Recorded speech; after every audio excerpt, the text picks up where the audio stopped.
मित्रों, आप सभी का जीयू ग्लोबल के स्टूडियो में फिर से स्वागत है। आज हम अपनी अनोखी कहानी मिस्टर प्रोफेसर के दूसरे धारावाहिक को आपके समक्ष रखने जा रहे हैं। तो इसे देखने से पहले देखते हैं कि आपने पहले धारावाहिक में क्या देखा, जिससे आपको उसकी स्मृति स्पष्ट हो जाएगी। इसके समाप्त होते ही हमारा दूसरा धारावाहिक प्रारंभ हो जाएगा। मैं अब अपने कॉलेज जा रहा हूँ। तुम अपना ध्यान रखना। ठीक है। सही कहा रमाकांत तुमने। मेरी पत्नी मेरा बहुत ध्यान रखती है।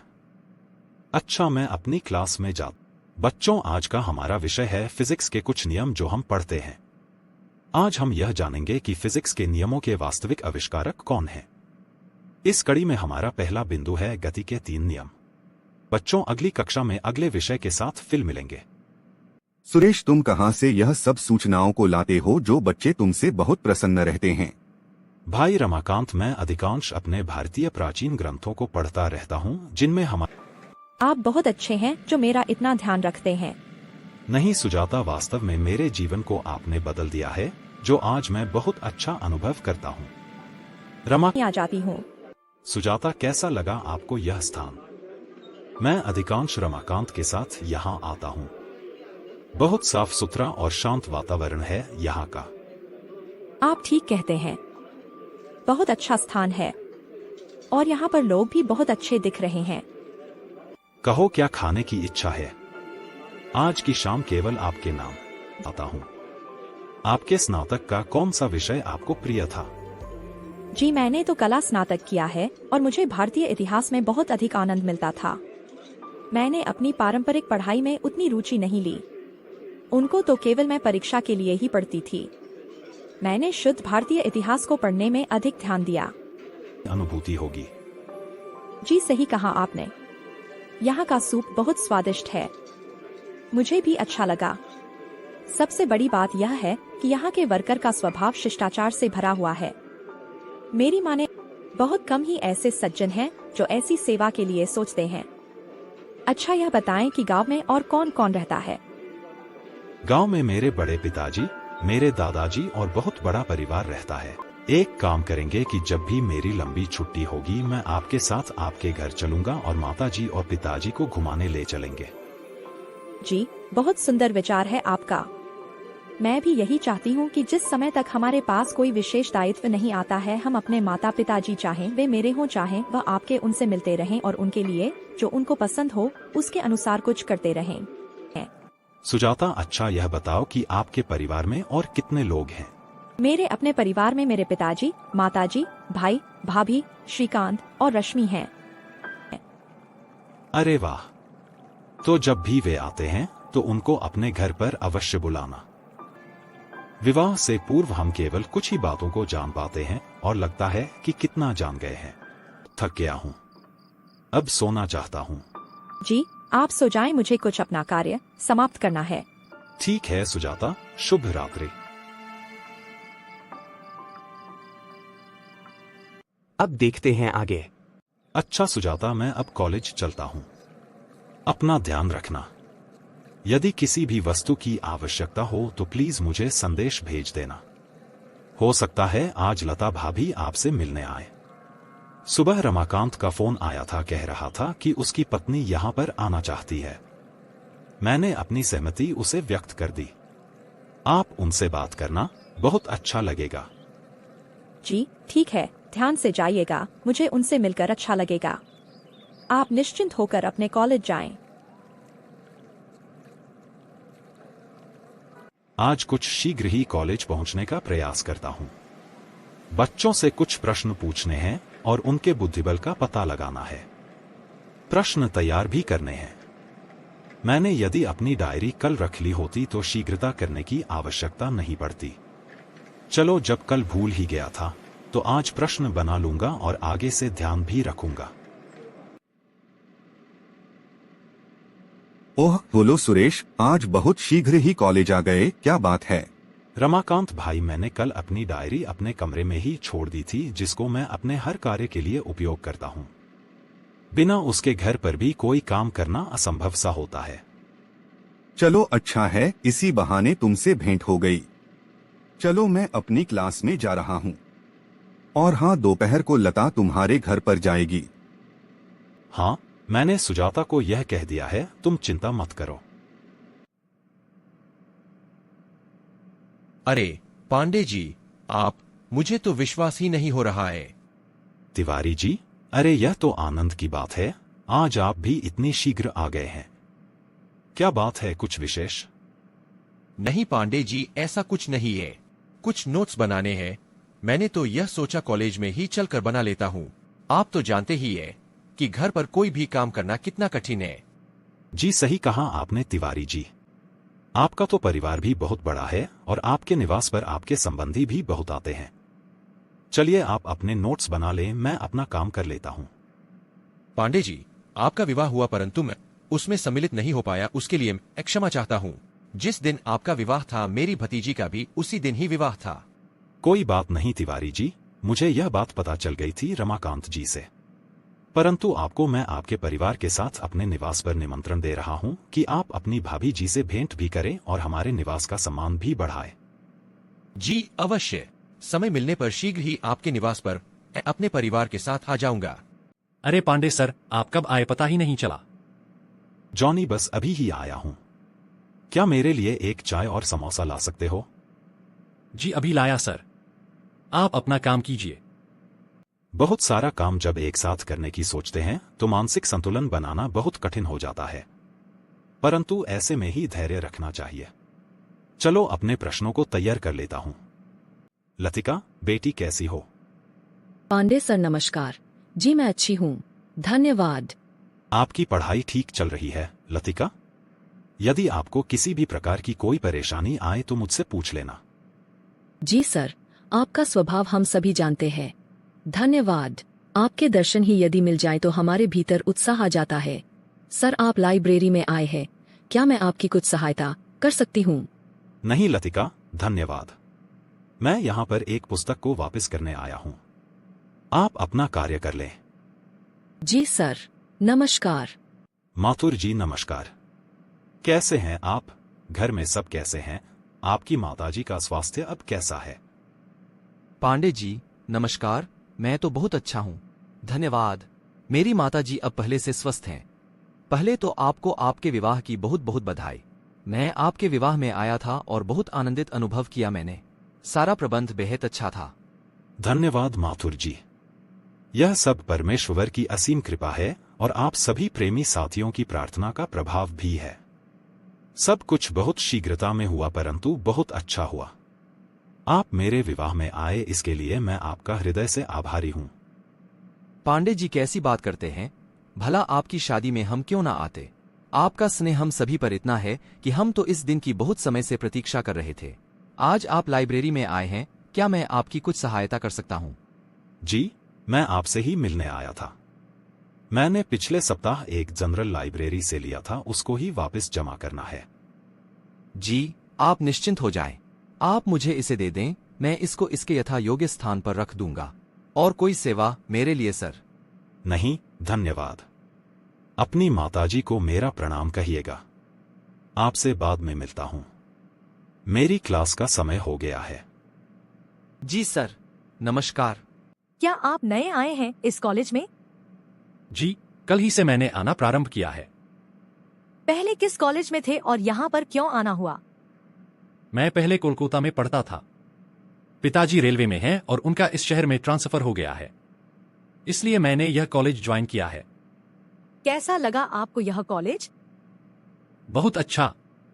यहाँ का वातावरण और सभी लोग बहुत अच्छे हैं। कल मैंने प्रोफेसर पांडे जी की पहली क्लास अटेंड की थी, बहुत अच्छा लगा। कल आप शायद नहीं आई थी। जी, कल मैं छुट्टी पर थी। मेरी माताजी को मुझसे कुछ आवश्यक काम था। सर अब आने वाले हैं। जी, मैं आपसे बाद में बात करूंगा। सभी बच्चों को नमस्कार। बच्चों, आज मैं आपसे कुछ प्रश्न पूछूंगा। क्या आप तैयार हैं? जी सर, आप पूछें। हम प्रयास करेंगे कि उत्तर सही दे पाएं। तो पहला प्रश्न है कि विमान के वास्तविक आविष्कारक कौन है? वायुयान के आविष्कार का श्रेय ऑरविल राइट और विल्बर राइट को दिया जाता है, जिन्हें राइट ब्रदर्स के नाम से भी जाना जाता है। उन्होंने 17 दिसंबर 1903 को किटी हॉक, नॉर्थ कैरोलिना, संयुक्त राज्य अमेरिका में पहली सफल नियंत्रित और संचालित उड़ान को परिणाम दिया था। उनके विमान का नाम फ्लायर था। इस उड़ान ने मानव के इतिहास में एक महत्वपूर्ण मील का पत्थर स्थापित किया और विमान युग का प्रारंभ किया।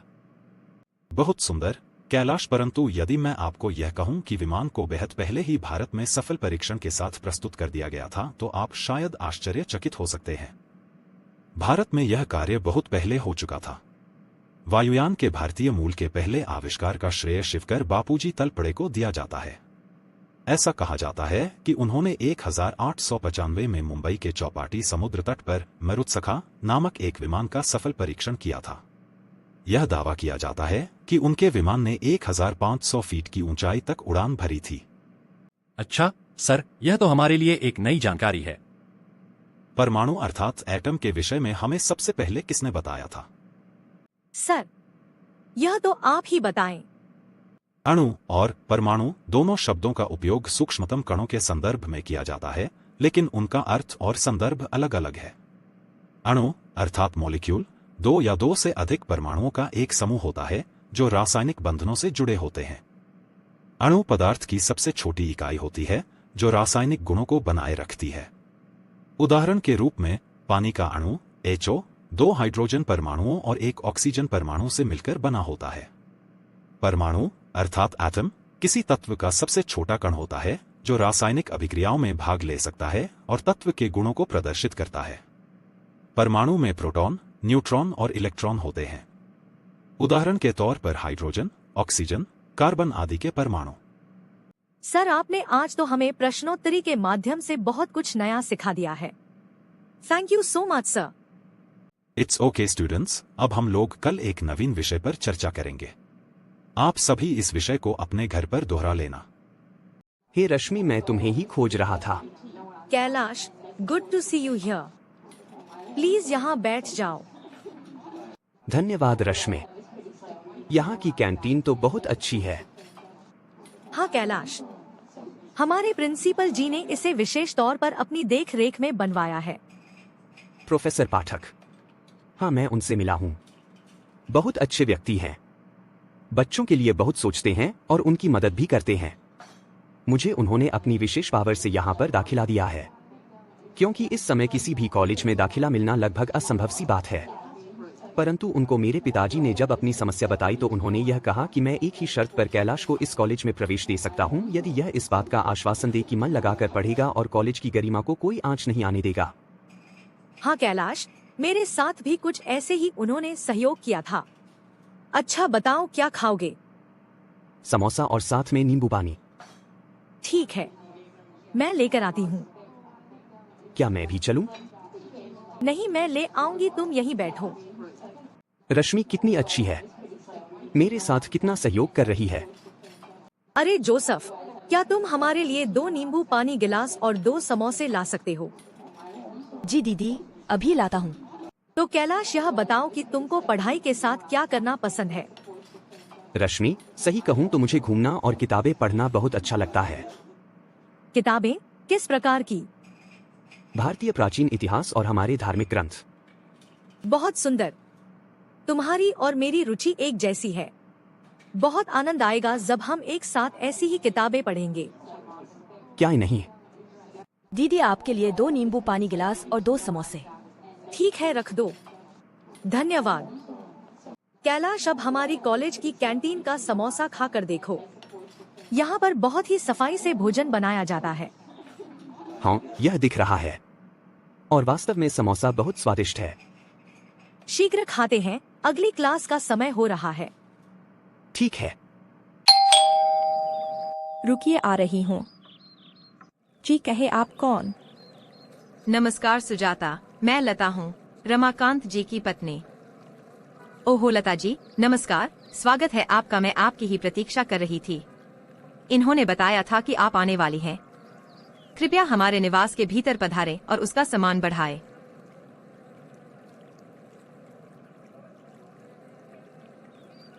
सुजाता जी, आपके विवाह में तो मैं नहीं आ पाई थी क्योंकि मेरे चाचा जी के घर पर भागवत कथा चल रही थी और आपके विवाह वाले दिन ब्रह्मा भोजन था। कोई बात नहीं लता जी, आपके परिवार की प्रशंसा पांडे जी प्रतिदिन करते हैं। अच्छा बताएं कि आप क्या पीना पसंद करेंगी? सुजाता जी, पहले तो मैं आपको यह कहना चाहती हूँ कि यह आपके बदले यदि मैं तुम का उपयोग करूँ तो मुझे बहुत अच्छा लगेगा। जी मेरा भी विचार यही है। तो लता बताओ कि क्या पीना पसंद करोगी, चाय या नींबू पानी? सुजाता, एक काम करो, नींबू पानी ही बनाओ क्योंकि गर्मी बहुत अधिक है और नींबू पानी पीने से स्वास्थ्य लाभ मिलता है। चलो हम रसोई के पास ही चलकर बैठते हैं और वहीं बैठकर बातें भी कर लेंगे। ठीक है, चलो चलते हैं। सुजाता, एक बात तुमको कहना चाहती हूँ। तुमने अपने घर को बहुत अच्छे तरीके से सुसज्जित किया हुआ है। प्रत्येक वस्तु अपने स्थान पर सही तरीके से रखी हुई है। सबसे बड़ी बात तो यह है कि तुम्हारी रसोई और भी अधिक आकर्षक है। यह वास्तव में बहुत बड़ी प्रशंसा का विषय है। मुझे तुमसे बहुत कुछ सीखने को मिलेगा। धन्यवाद लता, यह मेरी माताजी के संस्कारों का परिणाम है। वे अधिकांश यही कहती हैं कि एक निवास यदि सुव्यवस्थित होता है तो उसमें रहने वाले सभी लोग प्रसन्नचित्त रहते हैं। उनका कहना है कि किसी भी निवास पर यदि कोई सबसे पवित्र स्थान होता है तो वह रसोई है, क्योंकि यह अग्नि का स्थान होता है और अग्नि का सम्मान अर्थात सुख एवं समृद्धि का सदैव निवास पर आगमन। अच्छा, क्या न हम बैठकर बात करें? हाँ, चलो बैठकर बात करते हैं। सही कहा सुजाता तुमने। मैं भी इस बात का ध्यान रखने का प्रयास करूंगी। वैसे तुम किस प्रकार के व्यंजन बनाने में रुचि रखती हो? तुम्हें यदि मैं सही कहूँ तो मुझे तरह तरह के व्यंजन खाने में बहुत आनंद आता है। यह तो बहुत अच्छी बात है, कारण कि यदि दो लोगों के मध्य कुछ एक बात भी उन दोनों की रुचि से मेल खाती हो तो दोनों के मध्य एक अच्छी मित्रता हो सकती है। अच्छा, यह बताओ कि तुम अपनी गृहस्थी के अतिरिक्त कुछ और भी कार्य करती हो? नहीं सुजाता, पहले कुछ सोचा था परंतु विवाह के उपरांत मैंने कुछ भी करने के लिए कोई विशेष प्रयास नहीं किया। हमारे वैवाहिक जीवन में कुछ ऐसे दायित्व थे कि इनको और मुझे उसको ही करना उस समय महत्वपूर्ण कार्य लग रहा था। अब बच्चों की पढ़ाई और गृहस्थी के साथ चलते समय नहीं निकाल पाती हूँ। आपकी कोई मित्र है यहाँ पर जो कुछ अलग करती हो तो उसके विषय में बताओ। हाँ, है तो कई, परंतु सबका एक ही उत्तर मिलता है। वह कहती हैं कि हमारे पास तो टाइम ही नहीं रहता है कुछ अलग करने के लिए, अपने में ही बिजी रहते हैं, घर के कामों में, खाना बनाने में, और थोड़ा बहुत जो समय मिलता है वह सोचते हैं वेस्ट ना हो और कुछ नया करें, कुछ नया सीखें, उसमें लगी रहती है। परंतु कुछ भी विकल्प नहीं मिलने से उदास हो जाती है। अच्छा लता, यदि मैं कुछ ऐसा बताऊं जो तुम्हारे जैसी कई महिलाओं को आत्मनिर्भर बनाने के साथ अपने स्वयं के व्यक्तित्व को निखारने में काम आ सके तो कैसा रहेगा? अरे वाह, इससे अच्छी और क्या बात हो सकती है। मैं पहले तुमसे यह जानना चाहती हूँ कि तुमको ऐसी जानकारी कहाँ से मिली है और तुम क्या कर रही हो। मेरे अपने अनुभव के अनुसार तुम सामान्य जीवन जीते हुए भी बहुत कुछ नया करती रहती हो। मैं एक समय तुम्हारी तरह से ही सोचती थी और करती थी। कब बताओगी मुझे?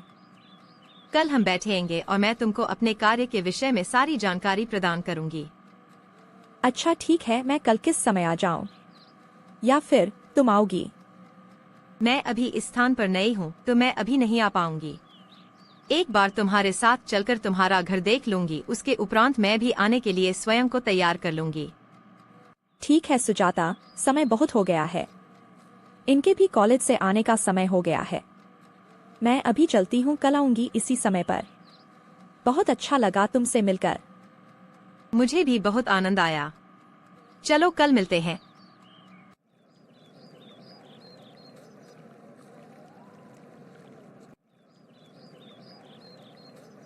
सुजाता कृपया द्वार खोलें।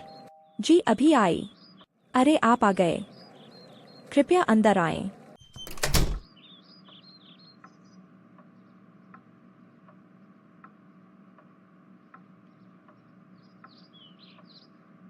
बहुत देर हो गई आज आपको। हाँ सुजाता, आज कुछ बच्चों ने मुझसे अतिरिक्त समय मांगा। उनको मुझे समझाना अच्छा लगता है। जी बहुत अच्छा किया आपने। आप बैठे, मैं आपके लिए पानी लाती हूँ। हाँ पानी ले आएं और उसके बाद चाय बनाइएगा, एक साथ पीते हैं। जी अवश्य। लता भाभी आई थी क्या? जी आई थी, बहुत अच्छी महिला हैं वे, और आपको यह जानकर प्रसन्नता होगी कि हमारी रुचि भी मिलती है। अरे वाह, यह तो बहुत ही अच्छी बात है। आप पहले खाना खाएंगे या फिर कुछ देर आराम करने जाएंगे? नहीं सुजाता, मैं पहले खाना ही खाना पसंद करूंगा क्योंकि बहुत तेज भूख लगी है। जी ठीक है, आप डाइनिंग टेबल पर बैठें, मैं भोजन परोसती हूँ। आप भोजन परोसकर मेरे साथ ही बैठकर खाना खाएं। उसके बाद कुछ देर बाहर चलेंगे। जी ठीक है। आप भोजन बहुत स्वादिष्ट बनाती हैं। खाते हुए आनंद आ रहा है। जी धन्यवाद। यह सब मैंने अपनी माताजी और चाची जी से सीखा है। भोजन तो हो गया, चलिए कुछ देर बाहर चलकर घास पर खड़े होते हैं। जी चलिए, मैं अपने कपड़े बदल कर आती हूँ। ठीक है, मैं भी अपने कपड़े बदल कर आता हूँ। आप इन कपड़ों में बहुत अच्छे लग रहे हैं। जी धन्यवाद, वैसे आप भी बहुत सुंदर लग रही है। सुजाता, मेरे विचार में यदि आपके हृदय में प्रेम और सम्मान हो तो सभी लोग आपको अच्छे लगते हैं और आपसे प्रेम करते हैं। जी सही कहा आपने भी। आज कुछ शीतलता है, दोपहर में तो बहुत गर्मी थी। तो क्या किया आपने आज दिन भर? सुबह तो मैंने अपने साथियों से बात की थी। वे सभी मेरे विवाह पर बहुत प्रसन्न हैं। क्योंकि सभी बहुत दूर रहते हैं, इसलिए सभी ने दूर से ही अपनी शुभकामनाएं दी हैं। उसके बाद हमने अपने आगे की कार्य योजना पर चर्चा की। दोपहर में लता जी आ गई थी तो उनके साथ कुछ समय बिताया। अर्थात बहुत व्यस्तता रही आपकी भी। तो आप भी बहुत थक गई होंगी। नहीं, कुछ खास नहीं। यदि आप थक गए हैं तो चलिए सो जाएं। आपको कल कॉलेज भी जाना होगा। नहीं सुजाता, कल मैंने अवकाश लिया है, आपके साथ घूमने जाना चाहता हूँ। अरे वाह, यह तो बहुत अच्छी बात है। आनंद आ गया।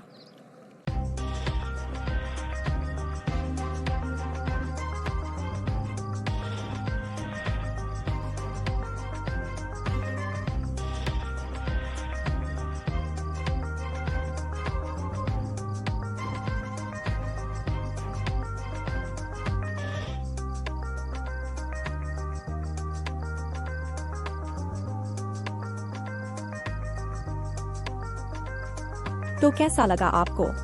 जी, आप बहुत अच्छी हैं और बहुत प्रेम करना जानती हैं। आनंद आ गया। धन्यवाद।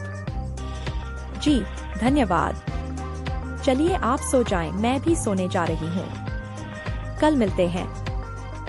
तो मित्रों, यह था हमारे पांडे जी का एक और दिन जिसमें उन्होंने अपने कॉलेज में बच्चों को शिक्षा देने के साथ साथ अपनी पत्नी के साथ एक सुखद समय बिताया। मित्रों, हम इस धारावाहिक के माध्यम से आपको जीवन की सरलता एवं जटिलता के मध्य संतुलन बनाने का एक प्रारूप प्रदान कर रहे हैं और साथ ही जीवन जीने का एक नवीन कौशल सिखाने का प्रयास भी कर रहे हैं। अपने अगले धारावाहिक में हमारे पांडे जी अपने सहकर्मियों के साथ एक कॉन्फ्रेंस करेंगे जिसमें वे वर्तमान समय में शिक्षा के नवीनीकरण के विषय में समझाएंगे। तो मिलते हैं अगले धारावाहिक में। और हाँ, जाने से पहले हम आपको अपने चैनल की सदस्यता के लिए निमंत्रण देना चाहते हैं, जिसके बहुत सारे लाभ आपको भविष्य में मिलेंगे। इसके लिए हमारे चैनल को सब्सक्राइब करें और बेल का बटन भी दबाएं।